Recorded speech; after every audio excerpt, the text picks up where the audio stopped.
Ladies and gentlemen, welcome to the big chair. This chair is so comfortable, might just start doing my videos like this from now on. Johnny Thunder here in my beautiful house in Chicago, Illinois. It's good to see you guys, even though I just saw you yesterday. So let's just dig in right now to the topic at hand. Extreme Rules 2012. Let me start off by saying I was not in the crowd in Chicago last night, but we proved beyond a shadow of a doubt that we are the best crowd in the United States. You know, I've been to the Garden for Survivor Series in New York City. I've been there. That was a good crowd. But there's nothing like a Chicago crowd. The energy is just so, you can't touch it. I remember going to WrestleMania 22. That was the loudest crowd I've been to at any WrestleMania I've ever been to. And that was just a smaller arena. Chicago brought it. They are coming back here, I believe, on Labor Day in September. If I'm around and not in the college I'm trying to get into, I will be attending, hopefully. So we'll see what happens. Even though the college I want to go to is in Wisconsin, it's only about an hour and a half drive. So you never know what's going to happen. They're going to be in Milwaukee, too. I'll be close to Milwaukee, but this has nothing to do with the topic at hand. Woo! Extreme Rules. What a show. We started off very boring with Kane and Orton, and a lot of people said the match was good, but I didn't enjoy it. It was boring. It was slow. They just kind of ran around places, and Randy Orton RKO'd him 10 feet away from a chair, and they said, "Oh, on the chair," and it was not even close to the chair. Whatever. After that, I believe, I'm trying to remember the order, it was Big Show versus Cody Rhodes.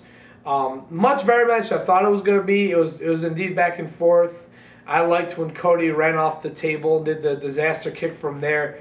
Overall, the end with Big Show's foot going through, I thought it was very creative.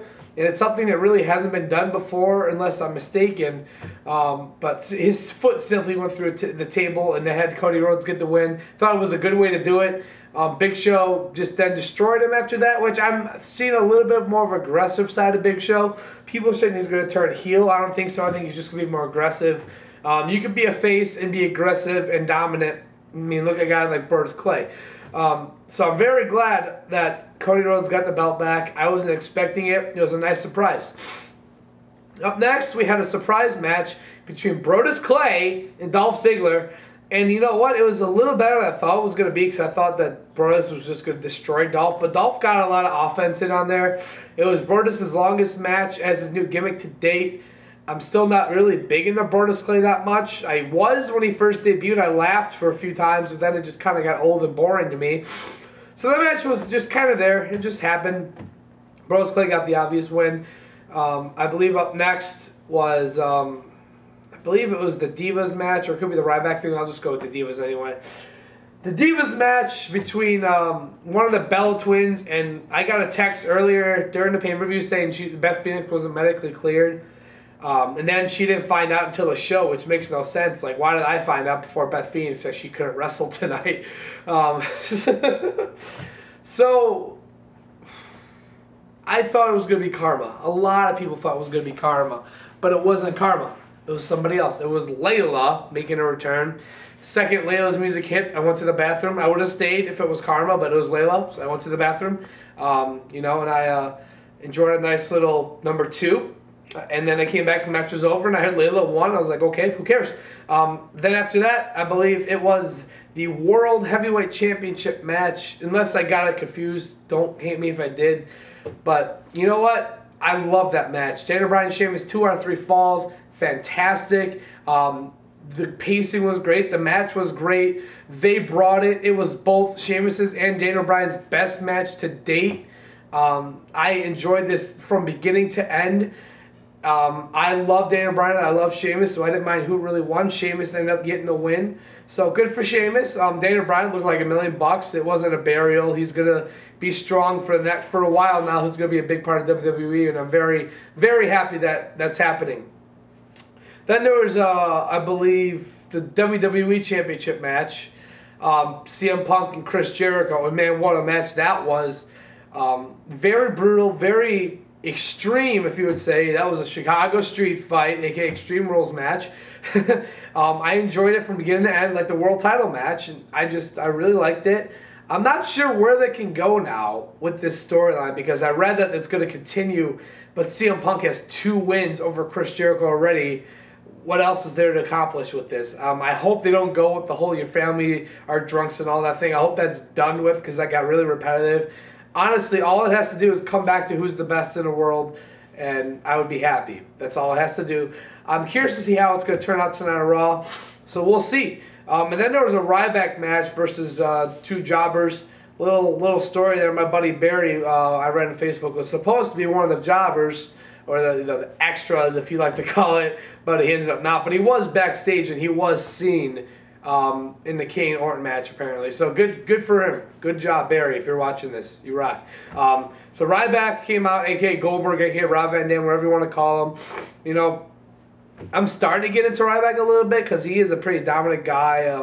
He can move pretty well. He's a big guy. He moves well for a big guy. I enjoy him more than I enjoy Brodus Clay right now, so that's saying something. So overall, it was just kind of there to rest the crowd up for the main event. And man, what a main event that was. John Cena versus Brock Lesnar, Extreme Rules match. I wasn't expecting it. I was not really looking forward to this match. I was just curious on what the outcome was going to be. But the first 3 minutes got me into it like that. I was sunk. I mean, I was stuck on the screen. People kept trying to talk to me during it. I didn't want to talk to anybody. They were making jokes, having fun. I just wanted to see this match. I was into it from beginning to end. The second Cena started bleeding, my mouth dropped open because we haven't seen that in so long, and I wasn't expecting blood at all in this. I was expecting blood and Triple H Undertaker at WrestleMania, but not this. I mean, oh my gosh, how brutal of a match it was. The elbows that Lesnar laid on Cena, sick. Cena took a lot of punishment. He gets much more respect, even though I respect him like crazy already, but there's more respect for him, more respect, if you will. The outcome upset so many people with John Cena winning, and I understand it, because that was the first thing I thought when the pay-per-view ended was, if they're trying to make Brock Lesnar look like this big, unstoppable monster, why would you have him lose in his first match back to John Cena? And as the night went on, as I laid in bed, like trying to sleep and reflecting on it, I realized something. As we know now, John Cena is storyline injured. I don't think that's a real injury. It's storyline to have him take a break.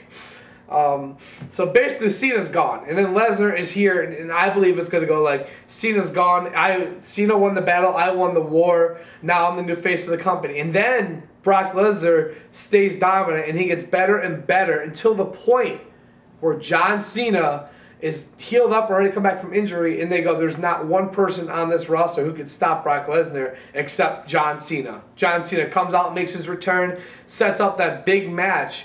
The unstoppable Brock Lesnar, who's gotten better since he's last fought Cena, versus a recharged, re-energized John Cena. How good of a match that's going to be, how fun it's going to watch. I think having Cena win overall was a good idea, and I know that's not a popular statement, but overall I think it was good for him, good for the company. Very curious to see what happens now on Raw tonight. So overall, this pay-per-view was very well paced and very well done. I wish I could have been there, but unfortunately I wasn't able to, but at least I was able to watch it live with a few good friends of mine. Out of the 10 ranking, I'd probably give it a solid 8. I mean, there was like some matches I didn't care for that were just kind of there, but I give it 8 out of 10. Very excited for Raw tonight. I'll be watching Raw live. I might be with Ronnie Lightning, depending on what time he gets out of work, what time I get away from this interview I got. So there will be a Raw review tonight, hopefully. If not, tomorrow, here on the big chair. So if you haven't seen this pay-per-view, I suggest you see it just for the WWE World Title and the Lesnar Cena match. Those are the 3 matches that really mattered, even though the other ones were still decent at best. So another solid good pay-per-view. The buzz has continued since WrestleMania, which is the first time I can say that in years. So good job for WWE. I'm excited to see where this goes, and I will talk to you guys very soon.